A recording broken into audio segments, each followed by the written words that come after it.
Alright, this video is going to be called "You Can't Play So Many Famous Songs Without This." And this is a certain technique that we're going to break down. You might even call it a special trick. And when you think about it, the more tricks you learn in your repertoire as a guitar player, the easier things become. It makes it less of a daunting task. They say work smarter, not harder.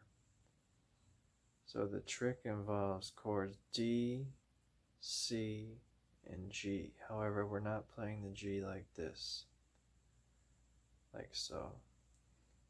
There's a specific reason for that. So let's talk about the D chord real quick to review. So your middle finger here on the thinnest string, 2nd fret, index finger, 2nd fret of the 3rd string, and then our 3rd finger or ring, 3rd fret, 2nd string. It's okay to strum string 5, but you're not strumming string 6, the thickest string, because it's way too boomy sounding and it's just not harmonious, so definitely don't do that. For the C, that's our ring finger or 3rd finger here, 3rd fret of the 5th string, middle finger, 2nd fret, 4th string, and index finger or 1st finger, 1st fret, 2nd string. Now, I say that because the way we're playing the G involves a little change where you're actually playing it this way, and it wouldn't make sense to play it on any other way. So that's where these fingers move up in terms of towards the ceiling. So now our 3rd finger's on the 3rd fret, thickest string, middle finger, 2nd fret, 5th string, and pinky or 4th finger here on the thinnest string, 3rd fret. And I recorded a bunch of shorts tonight in regards to this, not as many as the harp video the other day, which had some strange traction in the algorithm. It like slowed down at 80 views, and all of a sudden during the course of one day went to 150, and then now it's not doing anything now, but that was weird. Not sure what's going on with this channel. The video how to wind strings, I was looking through a conversation with a friend because I wanted to see, I remember sending him a screenshot of that video when it had 8K views, and I was impressed by that. And that video just hit 50,000 guys, and so that was several months ago, so that must be another short that caught on. If you want to see that, it's called How to Wind Strings, the Best Method. So tonight we're talking about a certain trick. And what I played for you was the D, the C, and the G. At first I played it real basic. I played a couple popular things that were very recognizable, and that was like level 1. Then I had basically another layer of it where the ring finger here stays down the whole time. It can slide like this a little bit, but it doesn't come off, because when it comes off, what you're doing is you're screwing up your rhythm in terms of those valuable microseconds that you need to change chords. And as a beginner, that's going to be literally the hardest part. So this stays down. And this is part of the trick right here. So say you got your D. This is a chord that remains mostly the same. Right? So that's going to remain mostly the same from what you're used to. Now here, check this out, the version of C. Because you might be familiar with C add 9, where you're playing like this with all 4 fingers. But it's very possible to not worry about the pinky when you play that, take it off. So when you go D and you go to C, you leave the pinky off. It's still C add 9. So there's your D. And then you don't play the thickest string, you mute that. Alright? C add 9. Now how do you get to the G, you might ask? These fingers go up like this, and you add the pinky. It's a slick little trick. Now you add the pinky. And you wonder why bluegrass guitar players love this way of playing G. You say, why do they love that way of playing G so much, bluegrass players? Because of this. These thinnest two, you can call them skinny strings if you want. Because of that sound.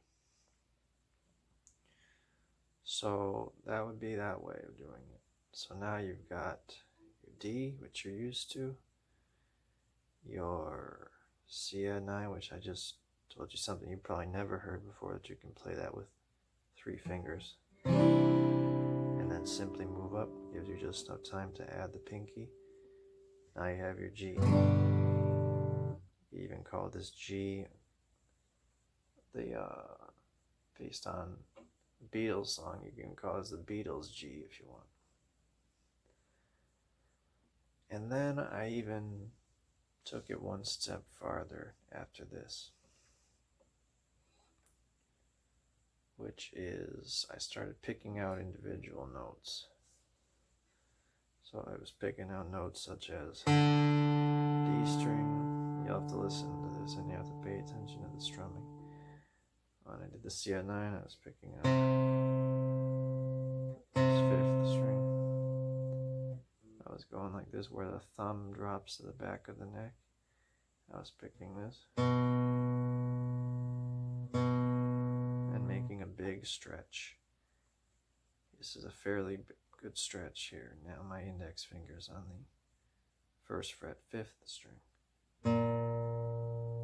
And I was incorporating strumming, so to get that strumming to go along with maintaining that shape, that's a challenge. So these 3 things, basically you can almost think of it like 3 things. This is the trick. This is how to play all these famous songs, and you can't play all these songs without learning this. Such as, for example, even Sweet Home Alabama. That song is based within this, so if you want to learn to play that, you need to learn this trick. So I really hope that you get what I'm saying. This video is entirely focused in on the left hand. I didn't show the right hand because it's all about this today. So I strictly used a zoom in app. And you know, after work today, I was walking down the street and I saw a ad for a tag sale, and I stopped by this tag sale today. And I walked all the way down this road. And when I got there, they had such unusual stuff. It was all like stuff from my childhood type of era. It was this woman who was a collector. And there was this, like, all DVDs from my childhood, DVDs, versions of videos I used to have VHS tapes of growing up. So like The Jungle Book, A Bug's Life, Fox and the Hound, Robin Hood, all these classics. And so I wound up buying the DVDs from her, spent $15, and I got a Peter Pan DVD with posters.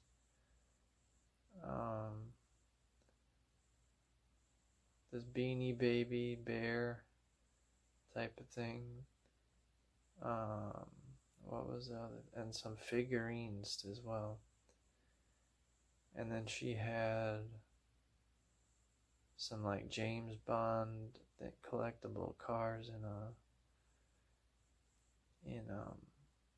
like in the packaging, but I don't know that much about James Bond.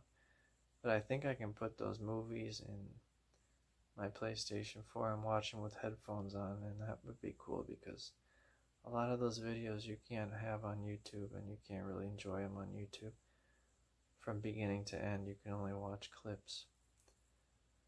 So that was cool. I like to be back out doing what I'm doing, and these sort of rare events that happen when I'm out and about, because if you wanted to order something like that online, it would have been a big hassle. Like, for example, she had this Muhammad Ali book, and I failed to buy that as I was leaving. I forgot, and I remembered it when I got home, but because I'm a fan of Muhammad Ali too. But thought I'd tell you about that. That was a cool little place I went to today. But as a result, I did a lot today. I took a slight nap, but I am tired, and I'm gonna put this video together now. But I said most of what I came to say. This is the D chord, C chord, and G chord trick. And thank you once again.